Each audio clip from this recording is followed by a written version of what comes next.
Hello বন্ধুরা, কেমন আছো সবাই? আজকে রবিবারের ভোর 5টা মতো বাজছে। এদিকে আমরা চলে এসেছি বাসে। তো বাস এসে এখনো উপস্থিত, কিন্তু এখনো বাসের মানুষজন প্রায় সবাই আর কি এসে পৌঁছয়নি। আমরাই মনে হচ্ছে প্রথম এসেছি। আজকে উঠেছি ভোর 3টের সময়। তো 3টের সময় উঠে আর কি ঘুম একদম হয়নি, কারণ রাত্রে শুয়েছি, অনেক রাত্রি করে প্রায় 1টার দিকে শুয়েছি।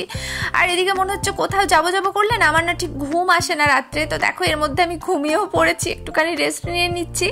তো এরপরে আর কি একটুখানি যাচ্ছি ছোট্ট ভ্রমণে। তো দেখো আমরা পৌঁছে গেছি দক্ষিণেশ্বর মন্দিরে। তো দক্ষিণেশ্বর মন্দিরে এসে খুব ভালো লাগছে, আর এদিকে প্রচন্ড পরিমাণ রোদও লাগছে। বাসের চাপা অবধি আমরা কিছু বুঝতে পারিনি, কিন্তু বাস থেকে নেমে এত পরিমাণ রোদ যে বুঝতে পারছি, একদম হাড়ে হাড়ে টের দিচ্ছে। তো মাকে দর্শন করে, মাকে ভালো করে পুজো দিয়ে, তো রোদ্রে প্রচন্ড দাঁড়িয়েছিলাম, অনেক ভিড় ছিল আজকে যেহেতু রবিবার। তো 1 ঘন্টা মতো ভিড় ছিল। তো 1 ঘন্টা ভিড় ঠেলে পুজো দিয়ে তো এখন এসেছি গঙ্গার তীরের দিকে। তো গঙ্গাটা আমার খুব ফেভারিট, তো আমার এই দিকটা খুব ভালো লাগে। আমি এসেছি দক্ষিণেশ্বর, বিয়ের আগে 2বার মতো এসেছি। তো বিয়ের পর এই প্রথম আমার দক্ষিণেশ্বর ভ্রমণ। তো দেখো গঙ্গা তীরে আমরা চলে এসেছি। তো সবাই স্নান করছে, আমাদেরও মনে হচ্ছে এখনই মানে রোদে আর কি একটা ঝাঁপ দিই গঙ্গায়, কারণ এত ভালো লাগছে। স্নান করার জন্যই অবশ্যই, কিন্তু তোমরা উল্টোপাল্টা আবার ভেবো না। তো যাই হোক, তো চলো এখন আমরা দেখো চলে এসেছি ফেরিঘাটে দক্ষিণেশ্বরে। আমরা খাওয়া দাওয়া করেছি, তো সব কিছু ভিডিও করতে পারিনি, কারণ আজকে প্রচণ্ড পরিমাণে গরম আর প্রচণ্ড পরিমাণে রোদ। তাই একটুখানি ছোট ছোট করেই ভিডিও তোমাদের সাথে শেয়ার করলাম, কারণ এনার্জি একদম নেই। তো মনে হচ্ছে এখনই আর কি এখানে শুয়ে পড়ি, মানে ঘুমিয়ে যাই। আর বললামই তো যে সারা রাত্রি ঘুম হয়নি। তো দেখো আমরা এখন যাচ্ছি লঞ্চে আর কি চাপার উদ্দেশ্যে। লঞ্চটা এইমাত্র আর কি ছাড়বে। তো চলে এসছে লঞ্চটা ঘাটে।